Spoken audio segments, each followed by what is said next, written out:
Boston Trucker here. Welcome to my channel. I hope you enjoy it. Man, that's awesome. That's cool. Nice and clean.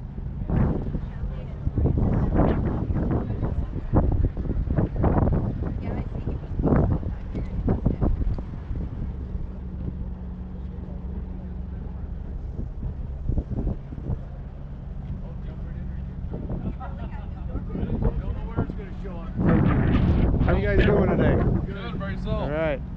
I recognize the truck, but you know people buy their trucks, but Mike Gaffin, Boston Trucker. Yeah, Cody How are Jenks. you? Good. How are you?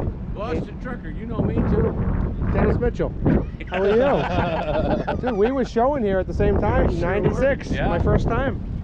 Yeah, I didn't know you then. Yeah, 1996, I was parked underneath the sign there. It says West Wing. Yeah, man. The top 10 best trucks that have been built. And mine was one of the top 10. 95, I won this. 1994, I come in second to Ronnie Baird. Oh yeah. 1993, I won this, America's favorite truck. That was the first time I was in a magazine. Yep. And for, I think it was 28 months in a row, I was in one magazine or Come another. on. Yeah. Wow. It was over a couple year period. We got a lot to be proud of. It was just a truck. Yeah. It just sits I in the know, corner I know. now. This is just a truck, right? Yeah, Right? just you see it from my kitchen window. It just Yeah. sits in the Yeah. driveway. That's the last time I was driven was Steve was home 2 years ago. Oh yeah. Oh yeah. Yeah, in fact, to get parked, I pushed it around with. That was the first truck I learned to drive. Yeah, you learned to Wow. drive on that truck. A lot of kids learn to drive on that truck. Not very many people start off learning at a 15 speed. No, 15 was an over. Right. And that truck had more people in it than any truck known to exist anywhere. I never told anybody no. And I took it to schools and literally would put our kids on this side, up, over, sit in the seat, drive a Right. bullhorn, whatever, and down the other side. Thousands and thousands of children went through that. Not a thing was ever damaged, nothing. And today, I have guys like, you grew up in our house. I have guys like him. Hey, Mr. Mitchell, hey, you should see my new truck. Yeah. And it's like, but you were in 3rd grade. How did you get a truck? Yeah. Well, they grow up. You're the mentor. No, What well, do you think is the difference in the truck show circuit now? money. A Money. lot of money. We Yeah. made the trucks then. Yeah. You were here. Yeah. We couldn't go in. Panel light was just getting started in those Yes, days. sir. My actual side panels for my truck were actually made at the vocational center. You went through Votech. The vocational center made them for me. Yep. Sent them to me, and they had no lights on them. I remember you say, well, why don't you have lights on your truck? I hauled oversized. Yeah. There was no reason for lights because at night I was either A, at the buffet, B, asleep, watching a movie. I was doing Right. something, wasn't sitting in the truck. Right. But yeah, that's how we got started. Don't forget the fuel tank covers. Yeah, I had the first fuel tank. Well, when I used to come down here, the earliest days when we were making our parts, we all got together and we talked about it. Mm-hmm. So what one guy might have at the Louisville show, by the time, of course, Wildwood didn't have a show yet. By the time we got to Walcott, 4 or 5 or 6 trucks had gone home and remanufactured the same parts. Yeah. Each time it was remanufactured, Right. it just got better. Right. And it got better.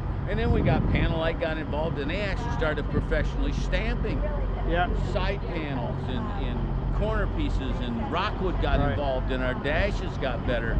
But you remember a day before there were drop visors Oh, yeah. and long wheelbases. My first truck was 265, Yeah. and I had to go to Snyder and spread my axles. So if you measure the axles on the red truck, it's not 52 inches. There's holes drilled for 60 inches because that shortened me up in my wheelbase and put me under 260 so I could lease on. Wow. And once I got leased on, we rolled them back and welded the holes up. And I was never measured again. Yeah. But yeah, we didn't have a lot of, air ride. I had the first air ride front ends out here. And it was really? It was a factory air ride front Wow. end from Peterbilt. Yeah. It was a bad design. Yeah. Most people threw them away, and we didn't see it again. Today, Yeah. I don't run an air ride front end. Now I chop my front end. My truck sets as low as this one does, Okay. just going down the road. Yeah. But I don't ride on the air ride simply because I personally didn't like it. Mm-hmm. Not that it's a bad idea. Yeah. It wasn't my thing. But we didn't have the seating they have today. I mean, I was inside, just priced some custom chairs. Surprised Yeah, where yeah, they come yeah. from, you know. Yeah. That's cheap. You know what? I've spent on seats over there. I had a Mobbies back in the day. Yeah? They come out of Canada. Yeah. And a Mobby made me custom seats. They lasted about 6 months. Right. They were so nice. They were like for a motorhome. Yeah. They weren't meant to be set in every day. They were glove leather, and of course, we wore them out. Today I see a lot of stuff in this place. Now this truck actually works. Oh yeah. This is a truck I see on the road, and I always look at a truck and I think to myself, could I vision myself driving that truck? I don't know, could you? Maybe. Come on if now. I wake up one morning and it's parked, it actually parks next door. Yeah? So I have to drive less than a mile and I could steal a damn Oh my thing. God. Probably got a set of keys that fit in it Yeah, too. yeah, probably do. But I look at today and I look at the money that's being spent. We used to show up down here. Everybody was in the bunk and everything we had was in the trailer. Yeah. Today they caravan with a motor coach and 6 cars and 2 hotels. pickup trucks. Oh yeah. Yeah, we slept in the trucks. slept and, in the trucks. Not saying we're like old timers, but we slept and showered inside the pavilion somewhere. And, if you had, or somebody got a room. yeah. And then everybody went to the room. shower. Oh yeah, I did that Because we once all too, had yeah, our I own forgot about towels that. and toiletries. So yeah, we all went through somebody's. And, you know, we went to Vegas and we stayed in. I don't remember what it was even called anymore, but like $7 a night. You know, one of the rooms. yeah. You chased the cockroaches out. You swept the trash from last night, and then we all went through the shower. Were And you we there left at the Max Center in Las Vegas? we was at the Max. It used to be a picture of my truck parked in the Max. Really? Center. That was where I went. We had East Coast, West Coast. They had wasn't a build-up, but it was East Coast trucks against West Coast. Yeah. Ronnie Barrett and I both went out there, and and Ronnie Barrett got best of show, and I got a belt buckle. They flipped a coin. We actually scored the same. Yep. They flipped the coin. Ronnie got the coin flip, and I got second place. Ronnie got best of show. And that was one of the last times that I competed my truck, not because I lost interest, but most of the basic rules that they use to judge these shows, I actually wrote them. Yeah. I wrote them, submitted them to Mike Fry for National Association of Show Trucks. NAST. This here. Oh yeah.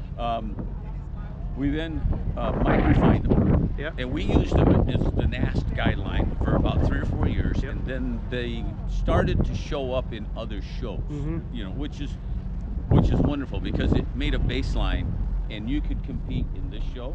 You could go to Las Vegas, you could go to Dallas, any show, and the basic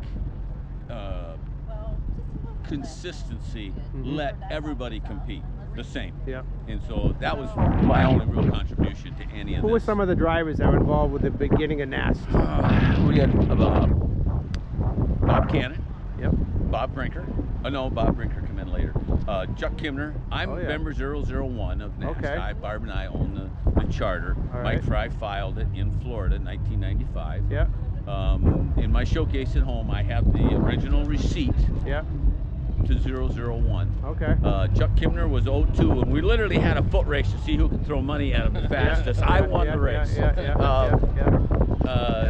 Jenna Kimner Yeah. Oh yeah. was there. I'm trying to go back to some of the names. I'm an old. Bob Martin, was he involved at all? Cowpoke? Cowpoke came in about 2 years in. Okay. I actually have Bob Martin's fenders in my garage. Really? When they did the Shell. That was a good friend of mine. He was one of my mentors at the truck shows. Shell. Yeah. When they redid his truck. Yeah. The fenders got damaged and they were painted the wrong color. Right. They're the right color for my truck. Yeah. So when Bob passed away, my son and I were asked to go down and price. Okay. Because he had a lot of stuff. Yeah. It was junk to Gurney.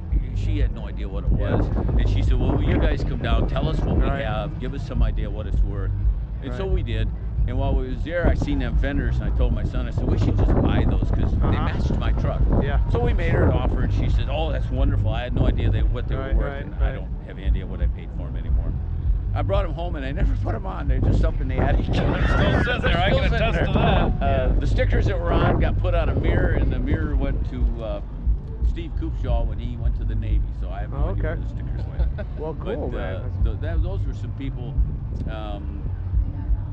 Bob and B.J. Montgomery. Oh yeah. Something special, I think, was their truck. Yeah. trying to think who else was involved. A streaker, of course, was involved. Streaker, yeah. Darian? No? Darren Stevens? Darren come by. He was involved. He was very young then. Yeah. Him and his mother both. Yeah. I don't remember what her name was. Darren come along. He had a truck that he built to win. One of the smartest builds I ever seen put together. He was a consummate showman. Yep. I would say, and I get a lot of flack for this, but I always say Ron Baird, who was in the first days. Ron Baird was the best showman of all time. Absolutely. He's never, in my opinion, he's the consummate gentleman. Professional. Smart, intelligent, professional.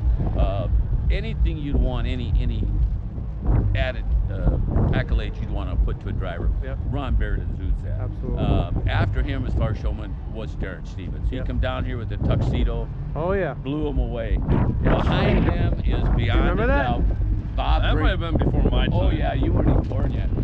Probably not. I was born in 97. Yeah, it was before that. Yeah. Bob Brinker is another one, the pirate. There's a guy inside here masquerading as a pirate, and I looked right at my wife and I said, Barb, he should have known Bob Brinker. Yeah. Bob Brinker was a pirate, and it didn't matter whether he had the costume on or if you were loading iron with him. He was a pirate. Yeah. You know, unfortunately, we lost him to cancer. Yeah. But so many of the people Same are, with Bob. Cowpoke. Yeah. Cancer, yeah. I went through it. Maybe it had something to do with diesel fuel. I don't Maybe. know. I was just lucky when I survived it. Deaf, no.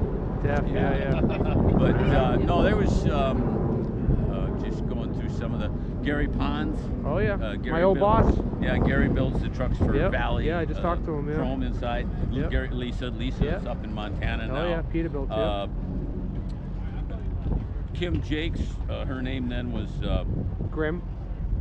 Kim Grimm, back then. was that her husband? Her husband's name was Kim Grimm. Oh, Yeah. Yeah. Okay. Yeah, Yeah. It was you know what I Kim mean. Grimm before. yeah. What about Before Kathy I Sherman? married What about her Kathy and Sherman? John. What's that? Kathy Sherman? Yes. Oh, Kathy Sherman, definitely. Yeah. The black trailer. Oh, what with, about the uh, Bob and Nancy Drummond? That's what I was trying to think about. Yep. Drummond. Yep. He's gone now too. Yeah. Trying to think. There was a lot of good people. Victor Blue Bayou was his truck. Oh, Verrett. Vic Vic that's Verrett, right. yeah. Louisiana. He's I just down spoke in with him Louisiana. recently, yeah. Then there was St. Cloud, Minnesota is Mark Voigt. Mike Voigt with Hollywood. The Hollywood truck, Yep. yes, Mark Voigt, and his whole family was involved in that. Yep. All the way down to the little brother was little brother. Then now he has a huge fleet Yeah. up there Oh, in yeah? the North Country. Okay. Fritz was Yeah. was the youngest one. Then there was see some of the other ones. Originally we had in the ballpark. I don't think our membership legitimately got above 100 in those days, members. Okay. But everybody was financially vested in. Yep. We were funding NAST, Yep. and was about 3 years in. Bo Trout and Yep. Brian Hitchcock came Right. along. Brian put NAST on the Yep. map. He was the man that financially made NAST solvent. Bob Guy was in the early By the way, days. what about Dave from Horseless Carriage? Yes, Dave Sweetman. Dave Sweetman, yeah. Yes, he was in. He was actually one of the original board Yeah, members. yeah. I'm trying to think. Somebody will get left out, but Yeah, we're doing the best we can. I'm Yeah, sorry yeah. if I. It's a long if I time left ago. somebody out, It's about yeah. 30 years ago. Yeah. I was just a behind the scene guy. Yeah. I of course later I served almost Yeah. 20 years on the board of directors. But as far as the early days, we spent most of our time in improving the image, and you have to go back to 1990, well, to the late 80s and early 90s. Mhm. Our industry got a black eye really seriously. The news media was after us. We had a lot of shenanigans that went on, and I Yeah. won't lie, I've done a lot of outlaw stuff. Mhm. Today, the industry has greatly changed, and we see this machinery here. It's not common in the industry. This is the extraordinary. You got this guy didn't ever want to do anything but drive. Yeah. From the time, how old were you started to come to our house? 12, 13 12 maybe? or 13. And I was driving by his uncle's facility Yeah. every morning, you know, in those days, and ripping and roaring and raising cane. And, you know, when he wanted to learn to drive, he come to me and he went and got your license. You know, I worked with him to get his license. Started mowing your grass. That was Yeah. the first thing I Yeah. started Yeah. doing. Wow. And they all learned to back trailers using the John Deere lawnmower. And he's just one of, gosh, I couldn't even count the young drivers Tons of that, them. that went Yeah. through. Yeah, your son Steve. Yeah, he's running. He's building trucks, right? He's one of the guys that was in with Pickett and Yeah, judged the down in build-off Arizona, trucks. yeah. He's all follow- these guys cut their teeth servicing trucks, knowing trucks. When he went in for his license, the testing screws all of us up. Yeah. And I said, you just touch what you know and tell me what it is. There's not a part on these that he doesn't know what it is. Yeah. If I hand him a part, a random part, Yeah. I guarantee he can tell me what it is, what it does, and where it goes. Yeah, that's amazing. Drivers of that caliber Yeah. today are not common. I just had a very long conversation with a lady inside that's been selected as an extraordinary driver. She couldn't tell me anything about a truck. Yeah. Nothing. But she knew everything about the rules. Mm-hmm. This parking lot right here, the rules be damned, we're going trucking. Yes, sir. That's yes, sir. the difference today from back then. Yep. We were then, the rules be damned, we're going trucking. And when we got done, we hooked onto our wagons. We didn't trailer anything and we didn't trailer anything out. We made our own rules. We had our own rules. And today that's... Paper logs and Logs? Did you haul logs? I still run paper logs. I sold anything that was new enough to be ELD. I wouldn't run them. yeah. I wouldn't own a truck that has to have DEF or any of that stuff. Because when I load freight, the customer expects it to be delivered. They don't want excuses. This parking lot has problem solvers. That's the difference in trucking today. These are problem solvers. What do you mean by that? If one of these trucks breaks down, somebody's fixing it right there, right then. Or they got another piece of machinery coming in. Mm-hmm. In the industry today, if a truck breaks down, the driver goes to a motel. Yeah. He calls You somebody. can't fix them. Yeah, the headlight's out. Oh, I can't run. Yeah. You can't run with one eye. You got two other ones or three other My ones. heated mirrors aren't working. Yeah. What do I do? The radio's out of tune. Well, that's too bad. Truck, you got to go. Yeah. Today, this is big money. There's no question about that. To build in my day. Yeah. When I built the Spirit Chaser 1, it was the most expensive Peterbilt that had ever been built the day I took delivery of it. And it listed then at $150,000. I didn't pay that for it. Yeah. That was what the line set ticket said it cost was. It was a lot closer to $85,000. Today, I guarantee the base on this truck is north of $250,000. Oh, base, yeah. The base. I just got a new truck, Yeah. 250 base. And this from was there, $249. from there it goes up. Yeah. I just paid $4,200 for custom cut rims and tires. I couldn't imagine doing a whole unit of them. Yeah. That was just, I changed over to 315 steer tires because I run heavy and I run in steel mills and I'm having troubles with tires. Nice job. Thank you. When you look at some of these operators that are playing in this game, and there are professional show teams today. There were a few back then, not many, but there were a few back then. You a one-man show? Pretty much? No. This is company truck. Yeah. No, I mean, do you come here by yourself and clean the truck? Yeah. That's what I mean by one-man by show. yourself. Yeah. Hold it. See that crew right there? That's what it takes Hey, crew. to do this. Yeah. If you don't have mom and you don't have wife or girlfriend and you don't have family members, you aren't doing this because you can't. You and I did it as a one-man, and I did a few shows as a one-man show. I used to bring a team down here. Yeah, okay. And by the time I brought a team down here, we prepped the truck. We live in snow country, so we never could get down here. It didn't snow on us. Or we didn't get rain or something. Then you prep the darn thing here. Yep. And somebody had to bring you food because you're here all day. All day. On every your day. knees, with your fingers. And so as I look around this today, I'm seeing families. And I like that. I remember Ron Beard always had his family. Oh with him. yeah. And now his family's all grown. Yeah. Ron is he still drives occasionally the green green tanker there. My brain just quit Mine for the too, name, mine but too. they're out of Illinois. Anyway, he still occasionally moves Hoffman. Thank There you go. After I never would have thought of that. Yeah, I knew that. Yeah, I can visualize the truck. I know what they look like. Yeah, Every now and then I'll see it and I yell across and it'll run. So when did you start trucking? Like 1973. In a Volkswagen Bug. Come on. No, gospel. I gotta hear that story. I was delivering I worked for J.I. Case in Blissfield, Michigan. Okay. And the manager then was Hank Langford. And the day I turned 16, I went to work there. They got me off the farm. I'd been cleaning pig pens prior to that. I was shoveling hog pens for a farmer local. Yeah. So I went to town, and through the vocational center, I got a job at the dealership. Yeah. And they had to have parts delivered to farmers during farming season.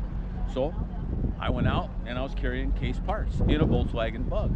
And when I graduated up to a pickup truck, I thought I was big time. And from that, I went up to a van style, Euclid Animal Health. I drove a van style.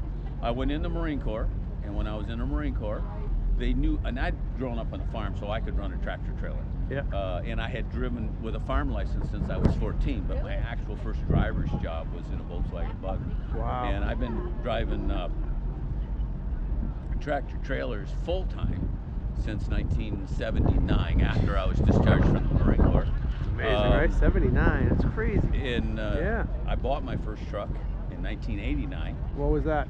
That was a 85 Peterbilt 359. All right. Cherry red with a cherry red tanker that matched it, and I had an oil contract. And I got to running up into Eastern Canada. And Okay. the truck, at the time, it was a 400 cat in it, and I was afraid the motor was going to go down. Uh-huh. So I carried the title with me. It was, I figured if it went down, I was just going to sign sell the it. title Yeah, and yeah. get on a bus and come back to the Right. States, because what are you going to do? Yeah. Well, it didn't ever go down to that point, and I leased on to Snyder, Mhm. and I was going back and forth to Arizona and Utah Yeah. with heavy machinery. And I'm driving up the road one day, and I'm coming to just about to Nashville, and I see the most beautiful red truck going south. Turned that thing around and followed it right into the Pete dealership. Yeah. And the salesman there, his name was Dudley Casey. And anyway, he says, that's a special delivery. It's custom built for his company. It's everything that there is. It's the most expensive truck they've ever built, and it was built in Nashville. And I said, wow, that's really great. I said, I'm looking to upgrade. I want a new truck. I want an air ride. I need a red truck. There was some things I wanted. It was pretty basic. In those days, it was pretty extravagant, but today it's basic. Anyway, he takes my name and my phone number. He says, when you're ready to spec your truck, come on back. Okay. I go on west. I make my delivery. I think I had jet engines on. I don't remember anymore. Anyway, I was between Tucson and going up to Twella Army Depot outside of Salt Lake. There's nothing out there. My phone, I did the bag phone in those days. My bag phone rings. Bag phone. And I'm thinking, Way before my time. Way bag phone. who the hell would be calling me here? So I answer the phone, and it's Dudley Casey. He says, hey, this truck deal fell through. Uh-huh. The man went belly up, and he has a lot of money down on this truck. Do you want the truck? I don't know, what's the price? So he shoots me a price. I says, gotta be honest, I need to call my wife. Yeah. So I call my wife, which we all refer to as Aunt Barb. I call her up and I says, Barb, I got a serious question. We're looking for a new truck. One's come available. The dealership wants to know if I want it. I'm first in line for it, but I've got 1 hour to make my decision. And she said, and Barb didn't miss a bit. She says, if you want it, it's what you want. We don't need a new house. You need a new truck. Beautiful. I pick up the phone. I call Dudley Casey, and I says, I'll take the truck, but I don't know how to pay for it. He says, do you got a credit card? Yeah. Well, he says, call your bank and see what the limit is on your credit card. Oh my God. I called back to the bank. I get in at that time, Bill Ellis.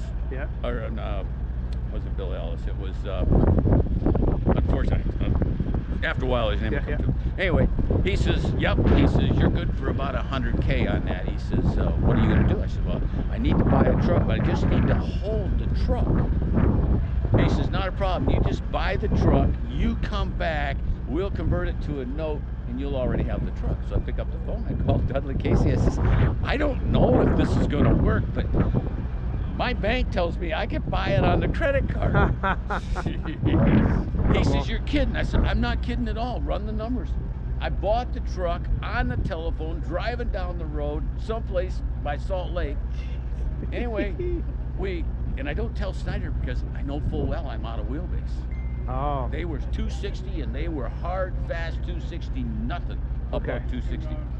So I buy the truck, I load a load, it went to the East Coast, I go to the East Coast, I come home, clean my truck out in Blissfield, but I'm sitting under a load that went back to Fort Kit Carson in Colorado. So I drop the trailer, away I go, we buy the truck, water pump goes out on the 5.9 on the way down, so I pull it into the dealership, weep water down the driveway. Oh my God. And I buy the truck, and I drive it back home. You got a trade-in? I traded my other Okay. one in. I bought Alright. the truck, and I go back, and they'd already appraised my truck, so all that was already Okay, done. great. So we were talking on the phone, real numbers. Buy the truck, take it back home, hook onto my trailer. No door signs, nothing. Yeah. Here I am, wheeling down the road with a Snyder load, with a truck that's not licensed, not registered. Too long. Too long. And I head for Des Moines, Iowa, which was where we were working out of at the time. I pull in there to get it inspected, get door signs put on. They come out and they go, how long is that truck? 260. Yeah, yeah. Well, it's 265 all day long. Yeah. Guy comes back, he says, we can't lease you on. You know, it's going to be a son of a bitch if I call the federal government and tell them I got a Snyder load with a truck you guys won't lease on. Let me call the legal department. I got it leased on, but they come back and they says, you got to shorten that truck up. Okay. So they're thinking, cut the frame and roll it forward. No. So I made my delivery, went back home, pulled the front axle, we shortened it up to 260. I took a drive shaft off another truck, put it in there, and I run it as basically a Canadian, Yeah. a 60-inch spread. And they measure me, yep, you're good. Went back home, moved the axle to the back, put the drive shaft back in it, welded the frame up, and we drove it that way for the next 11 years. And then, I don't know, you guys were in high school when I cut the frame. That was just before That me. was 2006 when we did that. Yeah, that was before me. Do you have memories of him training you and how to drive and hanging out there? Oh, yeah. Oh, yeah. Okay, Don't use a clutch. Don't use a clutch. Don't use a clutch. Use the clutch. Stop and start. That's it. Did you have to go to driving school to get your license? No. That's what year did you get your Dennis license? Mitchell truck driving schools where I Oh went. yeah. That's how Yeah? we taught a lot. Your brother was the same way. Yep. I taught his brother to drive. All right. My brother pretty much did the same deal through Dennis. And, he did go to truck driving school for a little bit through my boss, which is Brian Hitchcock, the owner of MBH Trucking. But we both got our start right there, and there's So how many years you been at it now, legally? yeah, legally. You gotta say that. You gotta say Legally, that. let's We see all have here. to say that. Yeah. I think I got my license beginning of 2017. Okay. So You've been at it a while. 7, 8, 9 years, Yeah. something like that. Both you and your brother started out with Maldi axles, Michigan trains. I mean, they're not van drivers. Yeah. No. These are real drivers that they haul heavy I weights. gross 150,000. What are you hauling in this thing? So I do a lot of 7 and 8 axle tanker work. I do a lot of stuff in and out of Canada, up there, Port Huron, Sarnia area, and then I do a lot of liquid sugar too. All right. 8 axle tankers. So Here's his brother we're talking about. How you doing, brother? What's your name? Brandon. Brandon. How are you? See, I don't fear where I go. All my boys are bigger than me. Well, And everybody. these are the little ones. You should meet some of the big Yeah. ones. So everybody's bigger than me. So yeah. Does hat make me look short?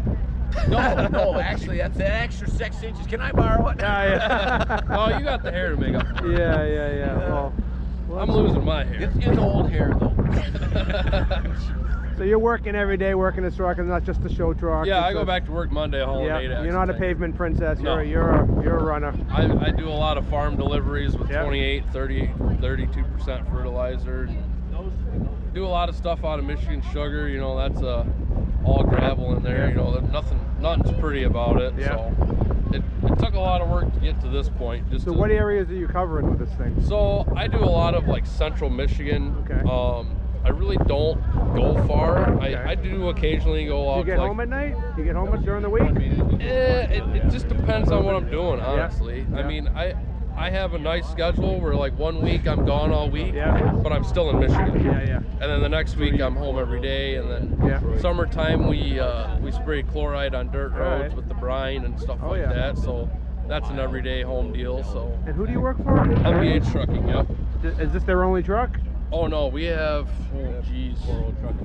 40 or 50, something Okay. like that, and then 70 tankers. Wow. So we've got quite the operation going right Can we now. take a look at your truck real quick? Yeah, go ahead. It's a little messy inside. It's become a catch-all Wow, this no, week. I get it. Who makes this stuff, these custom doors? So this is actually a guy out of Wisconsin, Colton Kintop. Okay. And I put that overhead count liner, or whatever you want to call that, in about a month ago. Headline. Oh, And not- he met me here yesterday morning to put these door panels Oh, really? in. Yeah, dude, super cool. What'd you think of the show? I loved it. This is I think my 10th or 11th year coming here, and then this is my first time showing. How did it go for you? I didn't get nothing, but I wasn't worried You're about not really it. here for that. Yeah. It was more or less just, I wanted to show up, show what our company can do. We build a lot of stuff for 12 gauge through Jeff Battler, and that's what my other boss does, Jordan Hitchcock. And we have a lot in common. I mean, I came here in '96 as a company guy with a truck just like this. Yeah. And then I looked at guys like him. They were just like, they were way out of my league, and I was like, I lived up to be like those guys.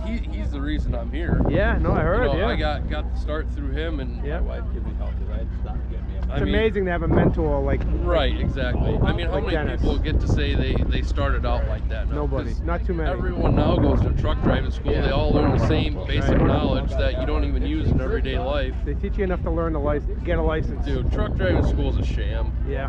You need to get out and learn from someone like that. You're absolutely right. Because you're not getting real life experiences. No, sir. Like, I hit a turkey on the way here. Yeah. Let's walk over here. It's a little quieter. You had a turkey on the way here? Yeah. Oh yeah, I saw the picture. Yeah. Blew the windshield out. My sister got blasted in the face with a windshield and the turkey. I saw the pictures. Yeah. The feathers. Feathers, glass, blood. Yeah. And stuff in those situations, what do you do? We were 60 miles out from here, so I took I was hauling my Landau with my pickup on it, and I took a cardboard box out of the bed, wrapped it in my Carhartt coat, and we poured the wind to Louisville. I mean, what do you do? Yeah, you didn't cry and call home to mama. Yeah. Yeah. Any other person that went to like truck driving school or whatever, they just sat there. Yeah. Oh yeah. They just Wait sat for a there wrecker. and waited for a wrecker. Yeah. I'm not gonna sit and wait for a record. sir. I got things to do. No, sir. I got places to be. People Yeah. to meet. You're a real trucker. Oh, That's yeah. what real truckers do. Yeah. Yeah. You find a way to make do with what you've got just to get by to where you can You know get. what? You know what your hat says? It says keep on trucking. Exactly. Yeah. I even got it tattooed right Look there. at that, baby. Wait, hold on. Let me get a shot of that. Yeah. Look at the cover shot. Right. That's awesome. I gotta catch an airplane pretty soon, so I'm gonna say thank you very much. Yes. It's great to talk to you. You too. A big fan of your truck and Thank you. professionalism. I try my best. Yeah, especially these days. you're a good representative of N.A.S.T. And you know what? You're gonna be mentoring. I'm sure you're mentoring younger people now. It's funny you say that because back when I was like under Dennis, I never thought that I would have kids messaging me and like asking me all these questions. They're watching you. And it's a weekly basis. I love it. That's great. It's a truck, but that stuff, like teaching stuff through the generations, that's like the coolest part. Well, you're the best of what trucking has to represent these days. I appreciate you talking to me. Yeah. All right, man. Meeting you too. All right, buddy. Yeah. Thank you. Yeah.